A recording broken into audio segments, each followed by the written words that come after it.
So today we're going to start organic compounds. Probably one of the more important topics of the year, just because we talk about it all year long. Really, we'll talk about these molecules with lots of different topics. They kind of fit in. All right, so just to kind of review a little bit, this was from your summer assignment. What is a compound? Like, why do we call them compounds? Yes? Yeah, it's when you have two or more different types of elements that are bonded together. So like O2, oxygen with oxygen, would not technically be a compound because it's just got oxygen in it, but it would be a molecule, okay? So molecules are more than one atom bonded together. Thanks. That's all I have for today, so you can sit back there if you want. Okay, so organic compounds are tend to be really big molecules that contain carbon. Yep, so they're carbon-based molecules. And really a more specific definition is they have to have CH bonds, carbon to hydrogen bonds, to be considered organic.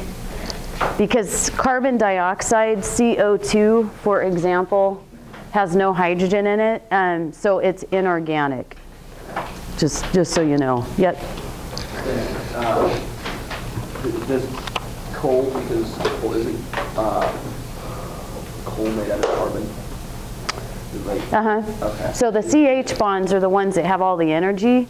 And so coal or gasoline, it's going to have tons and tons of CH bonds in it. And it's the burning of those that releases the energy. And yep. But diamond is not organic. Yeah. It's not organic, right? What's the compound? Oh, the actual, I don't know. Because I mean, the CH bonds would, like, the hydrogen released when the pressure. Yeah, I'm not sure. Okay, so we're going to talk about carbon and why carbon is so important, why you're going to find it in all of these bigger molecules. Okay, so if you'll leave a little space and then just write the letter C, so that's the symbol for carbon. And carbon has 6 total protons, therefore 6 electrons. Okay, so I'm going to draw this out just for the fun of drawing it out at least once. So in the first shell, how many electrons would there be? Okay, good. 2. So there'd be how many left for the second shell? 4. And the second shell can hold up to how many? 8. Good. So it really needs 4 more to be a stable molecule. So if it shares an electron with another atom like hydrogen at every single spot, that would make it, quote, a happy atom or a stable atom. So it has the potential to form 4 covalent bonds.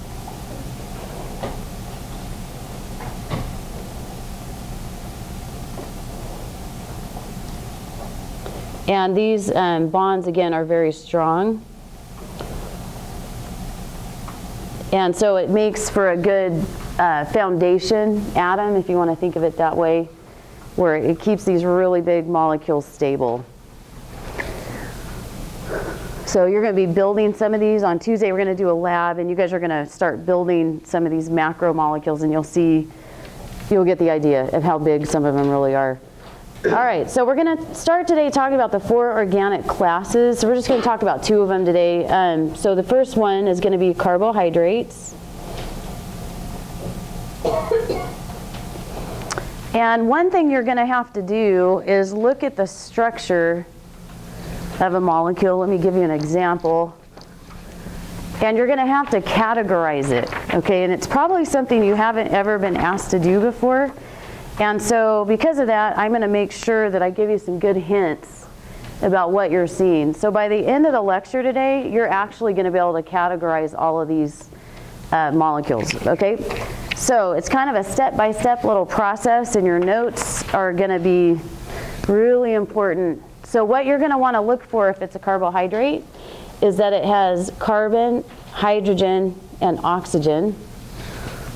So if it has carbon, hydrogen, and oxygen, it potentially is a carbohydrate, okay? Just so you know, another kind of slang word for carbohydrates, if they're the small ones, we call them monosaccharides or monomers or single sugars. We call them sugars. So carbs are basically sugars, but it depends on the type of carb, okay? And I'll get more into that. The second thing you're going to want to look for is the amount of hydrogen to oxygen. So they have 2 times the amount of hydrogen as oxygen.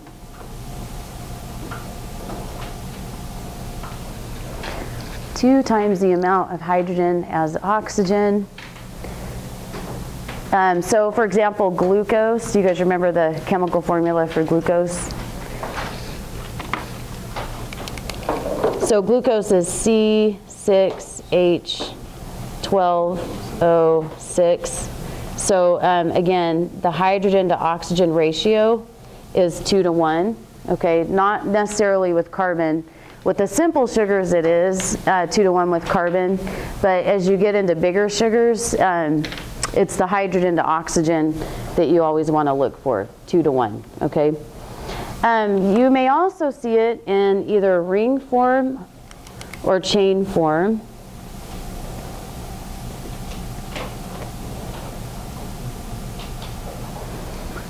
And so I'll show you what that looks like. I think I've got one. Okay, so here's a carbohydrate in chain form. Okay, so it looks like kind of like a chain, all right? But that's not realistic. Like if you saw it dissolved in water, it wouldn't look that way. It's more for simplifying it because it makes it easier to count the atoms and stuff. Realistically, it looks more like this. Okay, so a ring. So if you see a ring like this, a ring of carbons, it's always a carbohydrate. Always. Okay, it makes it easy. So when a carbohydrate dissolves in water, it bends into that shape. Okay, and it does look like a ring. Okay, so we're going to go through a few examples of carbohydrates. So the example I'm going to use, actually I'm just going to give you one example, is going to be glucose.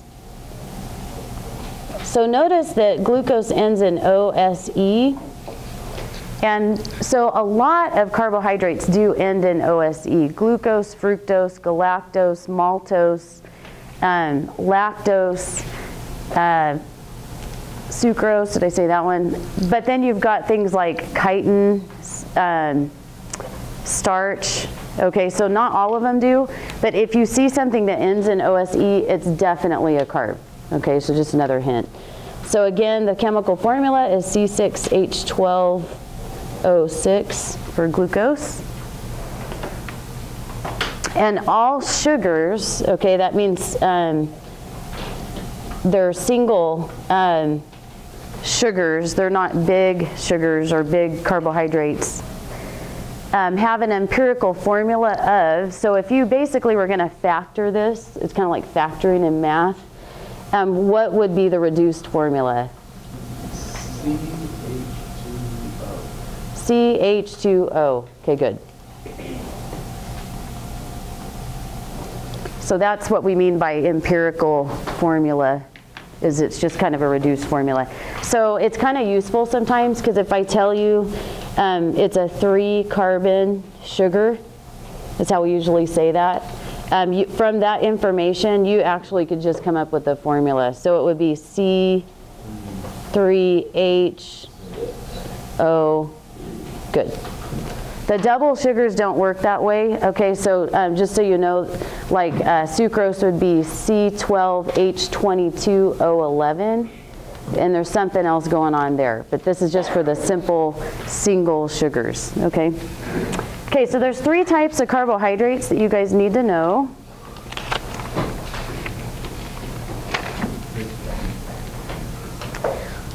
The first one are what we've been talking about, the single sugars. And it ends in saccharide. So what prefix means single or one? Unisaccharide, okay. It's actually not that one, but you're right. Mono, okay, good. So mono also means single.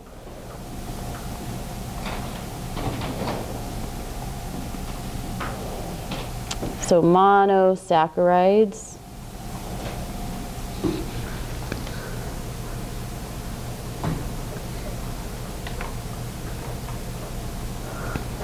So we've got glucose is probably the one we'll talk about mostly this year.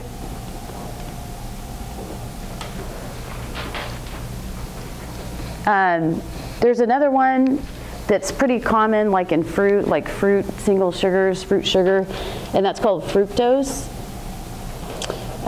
They use it a lot when they process corn. They extract this type of sugar and they use it to sweeten a lot of different types of foods. So high fructose corn syrup, if you've heard of that or seen it on a food label, it's not supposed to be healthy at all. It's really not good for you. They say that it makes you hungrier. It's not satisfying, and so it makes people want to eat more and crave more sugars. Another one is galactose.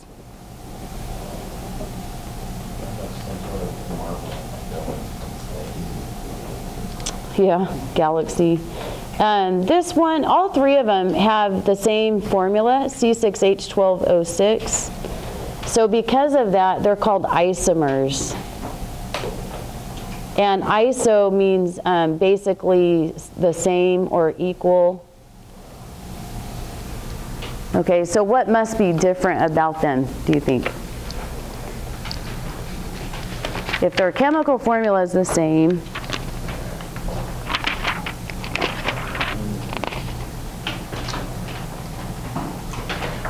it's actually their structure. So I'm just going to use your textbook and show you. There are pictures of these, but you don't have to memorize the actual structure for them, like be able to draw it out. Okay, so here's glucose, here's galactose. Notice they're really similar, but they're highlighting the difference. Is it it's swapping the OH and the hydrogen when you go from one to the other. Fructose is pretty different. This end of it is arranged differently than glucose and galactose. So it's just a different arrangement of atoms, okay? And because of that, they taste a little different. Yep? What's the difference with like the OH between the HO? Like the difference between glucose and galactose? It's just, this part is flipped around. Like how's that? It just gives it like a different chemical property, believe it or not. Behave different? Yeah, just one little difference can make all the difference. So eventually we'll get into pigments like color. And so like plants have dark green pigments and they have olive green pigments. And it is literally like one atom different. That one atom difference between those two colors makes our eyes see it as a slightly different color. Yeah, it's crazy when you really start thinking about what is going on here with the chemistry. All right, so the second type of sugar is a double sugar. So, yep. Good, you might have heard the term disaccharides.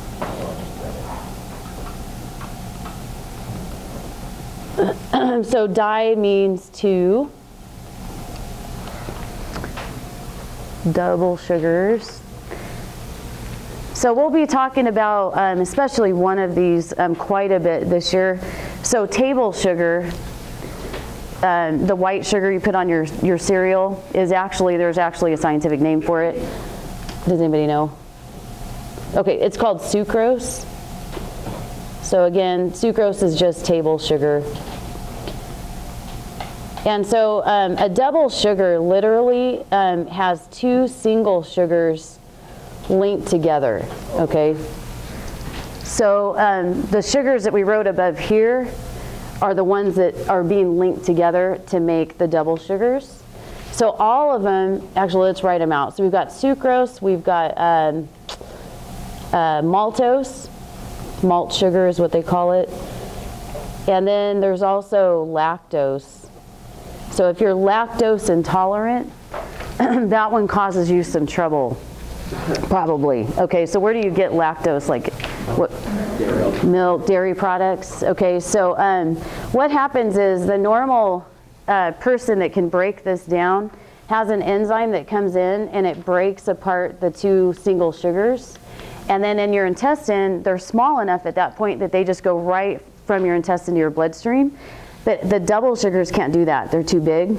So it stays in your intestines, and it goes all the way through your intestines to your large intestine, where you got 400 species of bacteria that live there that like to eat lactose. They eat sugar too. So they start, and they have the enzyme, so they start breaking down the lactose and metabolizing it, and they produce methane gas. So it's not you, it's your bacteria, but they're being fed by the sugar is what's going on, and it causes, you know, uncomfortable, I mean, you get cramps, and it just doesn't feel good. Yep. I heard that, like, if you don't drink milk or have dairy for a while, that your body, like, automatically becomes lactose intolerant. Oh, it could be. So he's saying that if you don't eat dairy or drink dairy products for a long time, that your body becomes intolerant. And a lot of our genes, the way they work, like the actual enzyme lactase that breaks down lactose, that gene is probably triggered by the milk products themselves. So if you stop eating it, yeah, I could see that happening. So if you buy Lactaid at Walgreens, if you're lactose intolerant, what do you think it is? An enzyme. It's just the enzyme that breaks apart the two sugars. Yep. So as long as it's present when you eat the dairy product, then you shouldn't have as much of a problem. So what bonds the two sugars together? We're gonna be learning that. So Tuesday you're gonna actually learn that very well, hopefully. Okay, so sucrose, all of them have glucose in them. So the G is standing for glucose. Okay, so you do need to know which monosaccharides make up the disaccharides. So here's the trick. They all three have glucose. Sucrose is the one you just have to memorize. So sucrose is glucose plus fructose. Lactose is pretty easy. So glucose plus, which one would make sense? Galactose. Yeah, so it's glucose plus galactose that makes lactose. They just changed the name a little bit. So by deduction, maltose has to be glucose plus glucose. I mean, yeah. But are any other basic, the monosaccharides? Other ones? Or those ones? Yeah, there are, but not any, I don't think, that are C6H12O6. There's like some 3-carbon ones, there's some 5-carbon sugars. 5-carbon sugars are found in DNA and RNA. They're the pentose sugars. We'll get into those eventually. Okay, so all three contain, you don't have to write this down if you already have it down, but all three contain glucose. Okay, and then the last types of carbohydrates are the big ones, the many sugars. So what do you think we call those? Polysaccharides. So poly means many.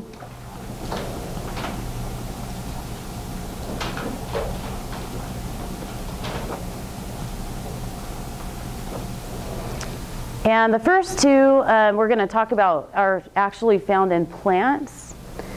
And one of them, our body can actually break them apart and turn them into energy, and one of them we can't, okay, as humans.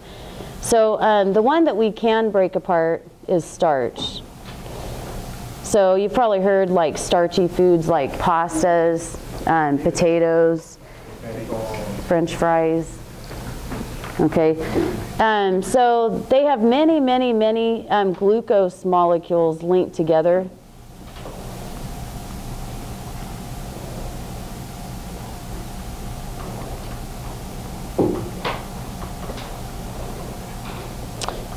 And then we can use this for energy.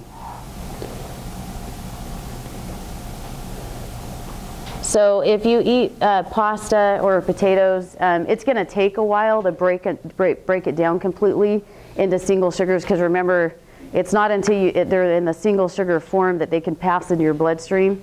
So like if there's a big football game or a big track meet, a lot of times they'll do a spaghetti feed the night before, because by the time you compete in that event, all of those hundreds of sugars have now been released out of that big sugar, and now they're available for energy to your cells or in your bloodstream, and it's just about the right timing. Or pancake breakfast, sometimes I've heard of them doing that. Yep. Is there like a specific enzyme or whatever? Is there something specific that breaks down the starch or the glucose that we need in the body. Yep. So yeah, we're going to talk a lot about enzymes and what they do and what they break down. So yep, anytime a molecule gets broken apart in a living thing, generally there's an enzyme that does that breaks it down. Okay, anybody know the other one that you're going to find in plants, you're going to eat when you eat a plant? Cellulose.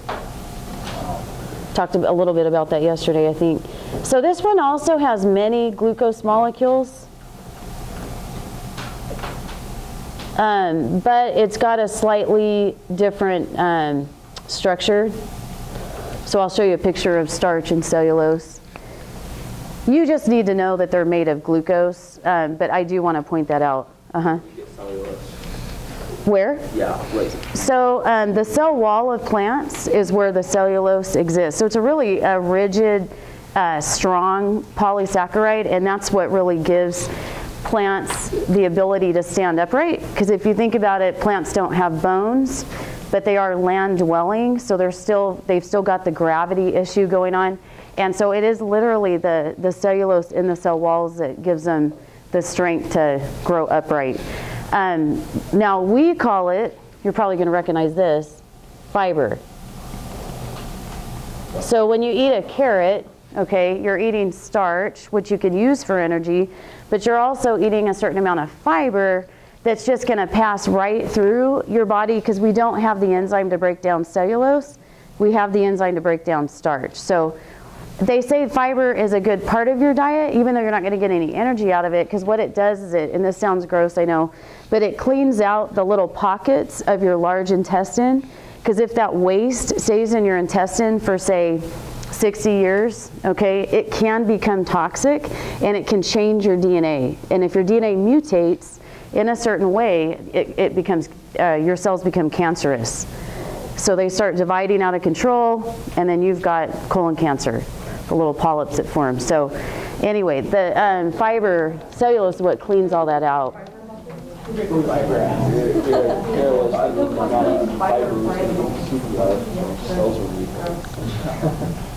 However, some microorganisms can break apart cellulose. So cows, grazers, they get energy out of cellulose, but it's because of the bacteria that they have in their stomachs that allow them to actually be able to do that.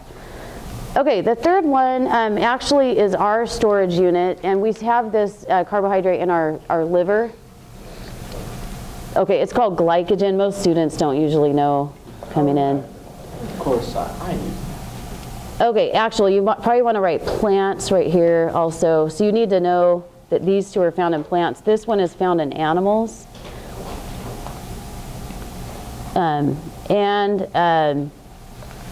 It is an energy storage for humans, and we happen to just store it in the liver. Battery? Kind of. So if you get like an adrenaline rush, what happens is adrenaline gets released from a little gland that's sitting on your kidneys called the adrenal gland, and so adrenaline leaves, and it basically has receptor sites only on the liver itself, the liver cells. So it binds to a liver cell, and then that little binding action causes the liver to release, start chopping up the glycogen into individual sugars. And so where are those sugars going to go if you have an adrenaline rush, do you think? Bloodstream, eventually make their way to your muscles so that you have more energy for your skeletal muscles. Okay, let me show you really quick before I get ahead of myself here. So this is showing, no, it's not. Here we go. Here is a leaf, okay? Here is a cell wall. So that's showing cellulose inside the leaf. This is what it would look like if it were more magnified. So again, this is fiber. And then if you string it out, basically it is like a bundle of these long fiber-like cables almost. And then if you look at the molecular structure of it, it's made of many, many, many glucose molecules. Okay, so it's a gigantic molecule. If you compare starch to cellulose, Do you see the difference? Because they're both made of glucose. So these are glucose molecules, these rings. Yeah, with cellulose, it's just you have one that's like right side up, so to speak, and then it's flipped upside down. Right side up, flipped upside down, the ring. And so apparently we don't have an enzyme that can break those bonds. When in that, so the enzyme doesn't fit with it is what's going on, but it fits with this, so it can break that down. Questions on that? Okay, the last type is called chitin. And chitin, just by name, sounds like a protein. Okay, so a lot of proteins in an IN, like hemoglobin, myosin, actin, okay, that we'll learn this year. So I think it was originally misnamed, and for a good reason. It is the only carbohydrate that contains nitrogen.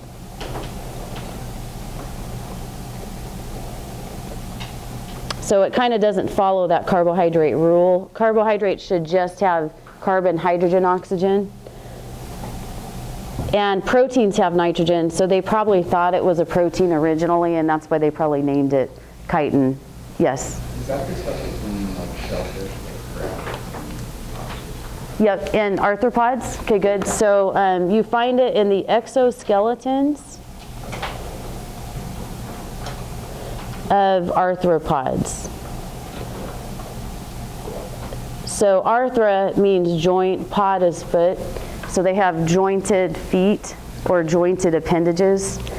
So that's, we're talking about like insects, spiders, they can move their antenna all around, okay? So if you step on an insect and it makes that little crunchy sound, okay, that's the chitin. So chitin is kind of like cellulose, it's really rigid, and it gives them almost like a skeleton on the outside of their body for protection.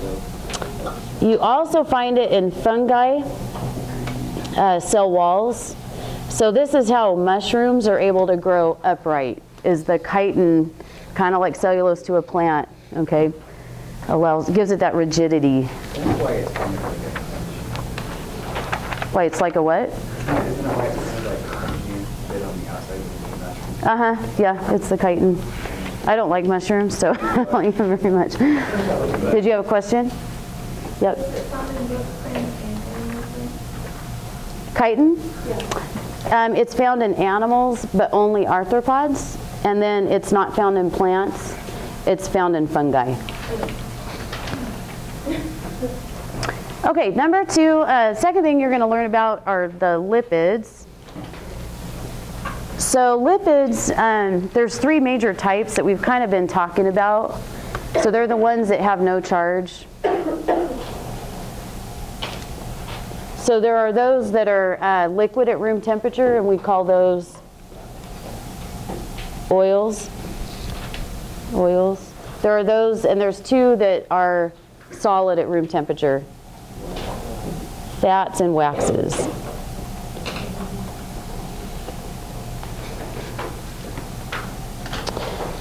They're kind of similar to carbohydrates in terms of the atoms they have. So they have carbon, hydrogen, and oxygen. They all have at least carbon, hydrogen, oxygen. You're going to see, though, that some of them actually have more than just carbon, hydrogen, oxygen. Some of them only have carbon, hydrogen, oxygen. Probably the greatest difference between fats or lipids and carbs is their hydrogen to oxygen ratio, though. So this is a really good rule to look at if you're not sure what the molecule is. So the hydrogen to oxygen ratio is much greater than 2 to 1. So here's an example. You could have C8H 45O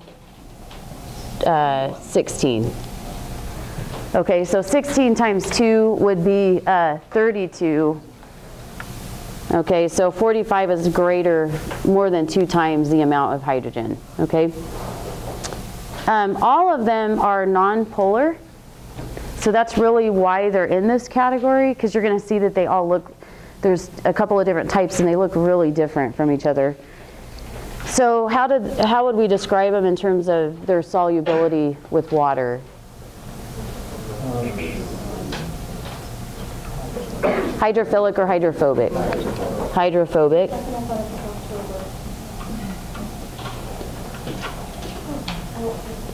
Okay, and in living things, sometimes that being hydrophobic is kind of a benefit because it gives them kind of like a waterproof shield if the organism needs that. For example, waxy leaves on plants. Plant leaves are waxy. It's not to prevent water from going into the leaf. It's to prevent water from going out of the leaf because that's where the sun hits the leaf and it would evaporate a lot more if they didn't have that waxy layer. Is that like cacti are a lot more waxy? Yeah, like succulents have a really thick waxy layer. Yep. Okay, so uses in the body, or yeah, I guess I'm just talking about our body, is in actually all mammals. We use fat for, okay, could be energy. I'm going to put E for energy. That's my symbol that I use, or warmth. So like if mammals are going to hibernate in the winter, they eat like crazy in the fall, they build up their fat stores, and they use those fat stores throughout the winter.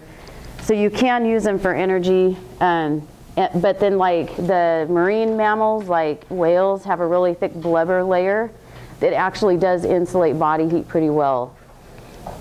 Oh, I had energy storage there. Okay. We have a certain type of cell in our body that wouldn't function without it being mostly made of fat. That's your brain cells that we call neurons. And the fat kind of does the same thing as it does with the mammals in the ocean. It insulates the neuron, so the impulse can actually move a lot quicker. 400 feet per second is how quick an impulse moves. So if you step on a tack and you go, oh, that hurt, that's why that happens so quick, is because of the fat that it's insulated with. And you are what you eat. You truly are what you eat. So if you don't eat any fat, you don't have anything to replenish those fat layers in your neurons, and that can cause a lot of problems. You're susceptible to diseases, and things can go haywire. So you've got to have a balanced diet just because of that one thing. Let's see, what else? Neuron. I knew I should have taken my notes out. I got that one blank.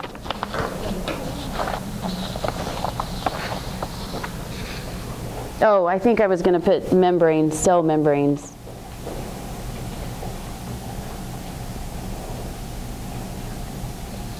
So one of them we use a lot for, or it makes up a large part of our cell membrane. We'll talk about that here in a second. Okay, so 3 major types of lipids, and we're going to draw a picture today of the basic structure of this type of lipid. So you might have heard of a triglyceride.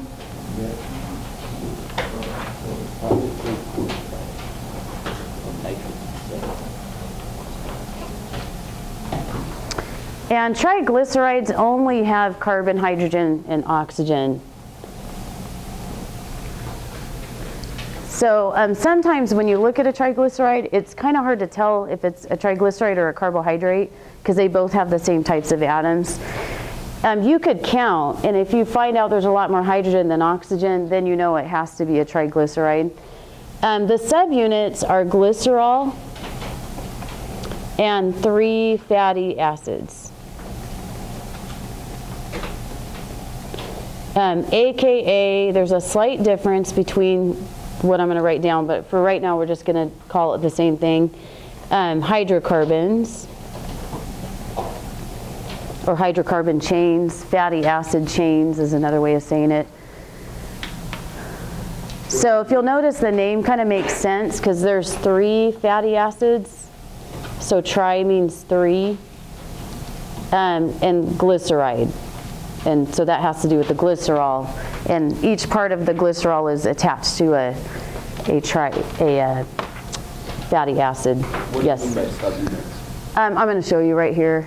Okay, so we're going to go ahead and draw a picture of glycerol. So basically, glycerol is going to be 3 carbon backbones, basically. They form the backbone. Remember, carbon is useful in that sense because it can form covalent bonds. And then over here, you're going to have some hydrogens, okay, just to let you know. You might have an OH group. There's like OH groups over in here before it's bonded, okay? So just know that I'm leaving out a lot of atoms because you don't need to know how to draw it specifically. Okay, and then each carbon in the glycerol, so let's label that glycerol, is bound to a fatty acid. So the fatty acids have a ton of carbon, generally. I think they can have up to like 15 carbons. So some might be shorter, some might be longer. Some of them might, I'm going to go ahead and draw this, have a double bond. And then they have even more hydrogens. So there's hydrogens bound to every single carbon, basically. So I'm going to go ahead and do the short one. So you got a hydrogen, like that.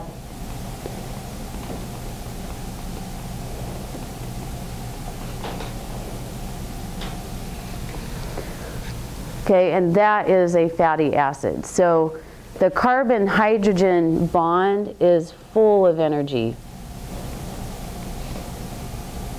And this year you're going to learn why. And it has to do with cellular respiration, which is when we extract the energy from the carbon-hydrogen bonds and we turn it into something called ATP. Okay, but we're not even close to being there yet. This is also called an unsaturated fatty acid. Oh, sorry. No, it's saturated. Saturated fatty acid. You might have heard of saturated and unsaturated fats. So today you're going to learn what makes them saturated and unsaturated. This little bond, this double bond, makes this one unsaturated. Okay, so this is, and the reason why is if you look at the hydrogens, okay, you're going to, basically it'll look like this, where it's going to not have a hydrogen here or here. Okay, so it's missing some hydrogen.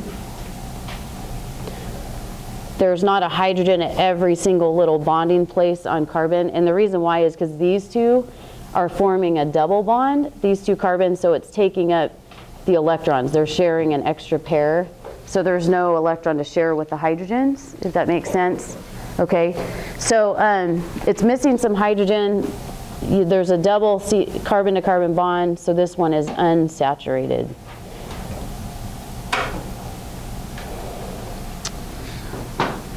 Okay, how I remember it, okay, it's kind of a goofy little trick again, but when I first learned it, I thought, how am I going to remember that? So I just think saturated with hydrogen. There's a hydrogen at every possible spot. So saturated means it's full of hydrogen. Okay, unsaturated, not so much hydrogen. Okay, and there would be hydrogens here. It's just where you have that bond, you're going to have a few missing. Okay, so let's go ahead and write that down so we have it written down. So saturated versus unsaturated fatty acids.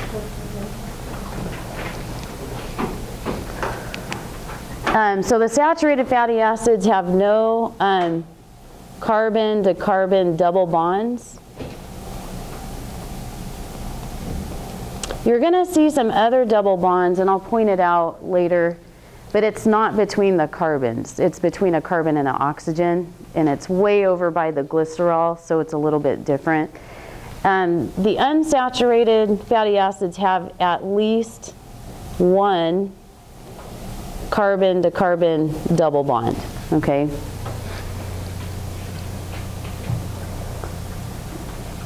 So which one is liquid at room temperature? Because they have different properties just because of these bonds.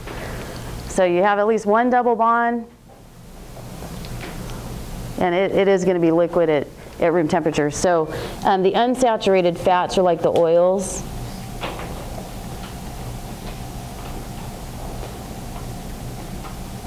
So if you've ever heard of monounsaturated fats, they only have one double bond total in the whole fat. If it's polyunsaturated, they have more than one double bond, okay? Saturated fats are solid at room temperature, so what would be an example, like in your kitchen? Butter. Yep, and these are considered the bad fats, and these are considered the good fats, okay? I've heard, I don't know if this is true or not, I took a health class one time, and I don't totally trust the professor, but it does make sense. She was a little sketchy, but anyway, because you do have binding sites here, okay, even though they're not going to share electrons, she said that these have the ability to pick up cholesterol out of your bloodstream because of these empty carbons, so to speak, and then carry the cholesterol away. And the cholesterol is what blocks your arteries, whereas the saturated fats that have all single bonds, there's no open spots to actually pick up cholesterol. I guess that could be true because are nonpolars attracted to nonpolars? Yes. Yeah, and cholesterol is also nonpolar, so it does make sense. It wouldn't be a really strong attraction, but more of a weak attraction. Okay, moving on to phospholipids. Phospholipids are a type of detergent. And these are the ones, I actually used that as the example for the detergent when we were talking about properties of water. And they are found in cell membranes.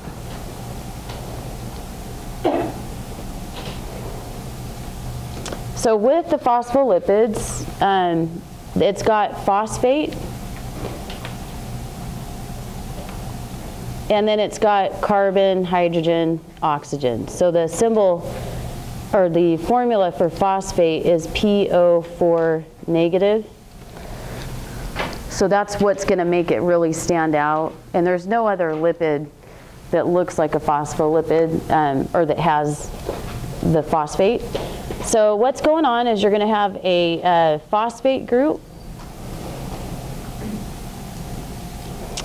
And that's going to be basically attached to the glycerol. Oh, yeah.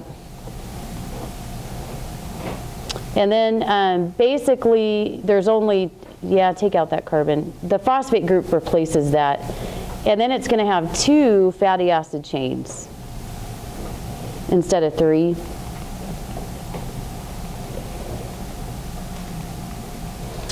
So what's the polar part of that detergent? What group? The phosphate group, yeah. So this is the polar part, because remember detergents have a polar end and a non-polar end. So what's the non-polar end then? Yeah, the hydrocarbon chains are non-polar. All right. All right, the last one, this is pretty short, we're almost done, are called steroids. So steroids are really kind of weird and different. They don't look like other fats at all. They don't have any fatty acid chains. But we're talking mostly about hormones and cholesterol, okay, are pretty much our steroids. So the sex hormones that your body doesn't release a lot of them until obviously you reach a certain age, and then miraculously your brain just knows that it's supposed to start telling different glands in your body to start releasing these, and they have a huge effect physically on your body because they actually enter your cells and they interact with your DNA, and so you produce brand new proteins that you've never produced ever in your life. So that's really what's going on there. But anyway, sex hormones are steroids, cholesterol is a steroid. Eventually we'll talk about the good of cholesterol. It's not always bad. Okay, but these guys are only considered to be a lipid because they are hydrophobic.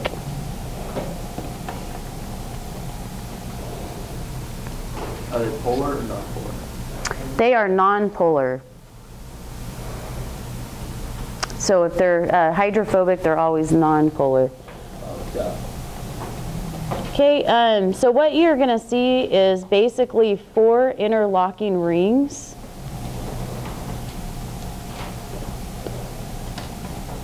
So they could be hexagons, they might be pentagons. I think I've even seen 5 rings before in certain steroids, but you're going to see interlocking rings. So that means there's no space between the rings. If it's like a carbohydrate chain, number 1, they're always going to be lined up, and number 2, you're going to see space between the 2 sugars, so there's no space between these rings. I just drew mine as hexagons. And then you're going to have something called R groups. You could just have one R group. There might be a second R group. And what an R group is it's just a cluster of atoms that makes that particular molecule unique. So if it's like testosterone is a sex hormone, or progesterone, or estrogen, the 3 hormones would have different atoms that make up their R groups, okay? So you might want to put varies. It varies from cholesterol or steroid to steroid. So when they say a baseball player takes steroids, would he be taking testosterone? Yeah, pretty much, I think. And what it's going to do is interact with his DNA, and it's going to change him physically. So, okay, so we're going to go ahead and start on a worksheet. This is going to be number 18.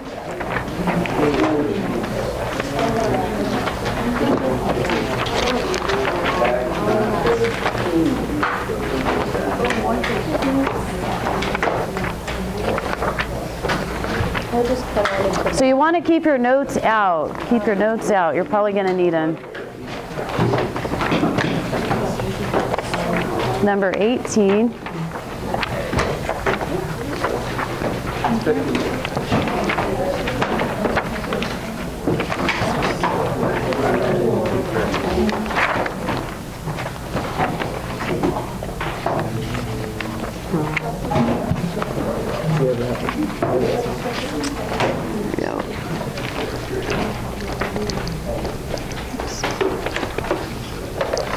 All right, so we're going to go ahead and do number 1, 2, and 3 together. So based on the molecular formulas, determine whether each is a carbohydrate or a lipid. So what are we looking at? What ratio? Hydrogen to oxygen, right. So if it's 2 to 1, 12 to 6, it is a carbohydrate. Okay, good. This one is 17 to 2. Good. So it's a lot more hydrogen than oxygen, so that's a lipid. And then 22 to 11. Carb. Yeah, 2 times 11 is 22. This part here I'm going to have you skip, and we're going to come back to that next week and talk about functional groups. So today, what I want you to do, is label the following on the first line as either a carb or a lipid. And then on the second line, if it's a carb, you're going to put mono, di, or polysaccharide. If it's a lipid, you're going to indicate whether it's a triglyceride, phospholipid, or steroid. If the molecule contains a hydrocarbon chain, label the chain itself as either saturated or unsaturated. Okay. All right. So let's do number 2 together. Is that a carb or a lipid? Okay, what tells us it's a carb? It's a ring. Good. Okay, so very good. If you see a ring like that, it's a carb. Okay, so carbohydrate.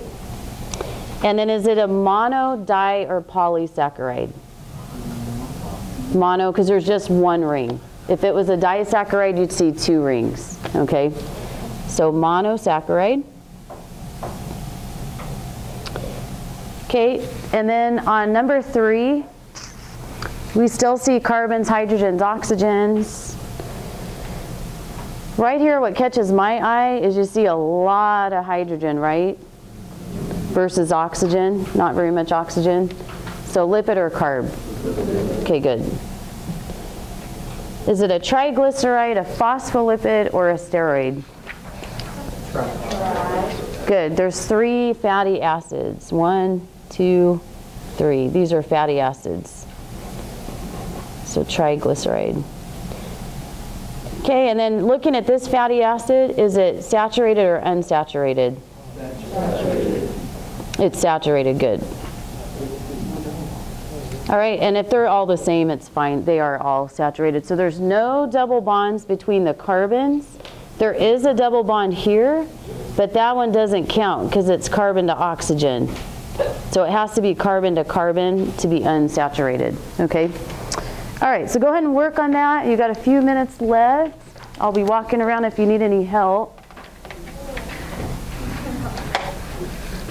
This is challenging, so go back to your notes and look at those first couple of rules we wrote down if you get confused.